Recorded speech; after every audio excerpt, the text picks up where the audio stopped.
would she be content with somebody who's had capacity, choosing an assisted death for the purpose of saving their family money? I think Kim Leadbeater. I think there's very few cases where it's very simple, straightforward as that. And that's why the conversations that take place with the doctors and professionals are really, really important. But if these doctors concluded that they were doing it because they were a burden, they would still be able to get the assisted death under her bill. Choosing to have the assisted death in order to save their family money would be acceptable under the bill, would it not? I think it's Kim Leadbeater. I think We're oversimplifying a complex situation and a difficult conversation. So I just want to hear her confirm that under the bill as currently drafted, after all these conversations have taken place, if they want to do it in order to save their family money, the doctors and the judges would have to say yes. Kim Leadbeater. I just think, again, I'll referring to my previous points, I think we're oversimplifying a really complex conversation here, which would be taking into account lots of different factors for that individual.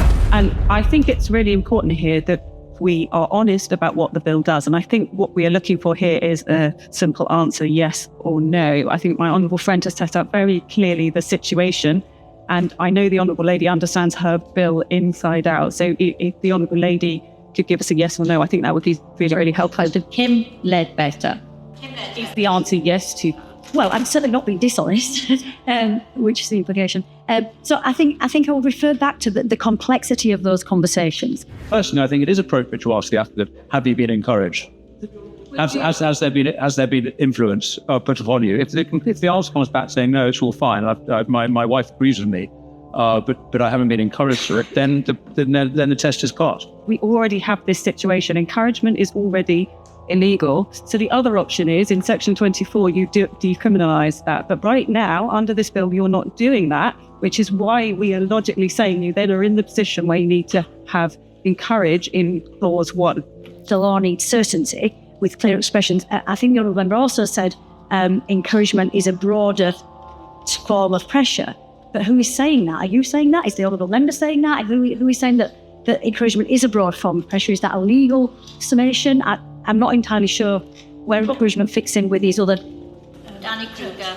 I'm not sure we're going to get a sense of each other on this, Madam Chair. The fact is, a lot of the evidence we have heard conclusively asserts that there is a widespread problem of families applying undue influence, and I do use these terms fairly interchangeably, undue influence, encouragement, manipulation. Pressure and coercion form a subset of those terms. They're the more sharp end, they're the more obvious forms of encouragement and manipulation.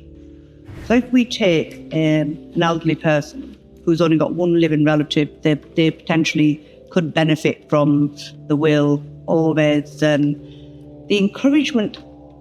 It can be so subtle, with an option of saying, Dad, Mum, this is an option available for you, and not necessarily encourage and talk about palliative care. It's like being driven into a certain direction, and it's like, and that is so subtle.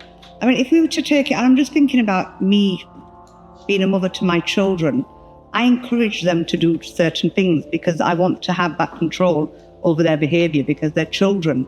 It's a normal thing to do. But when it comes to life or death,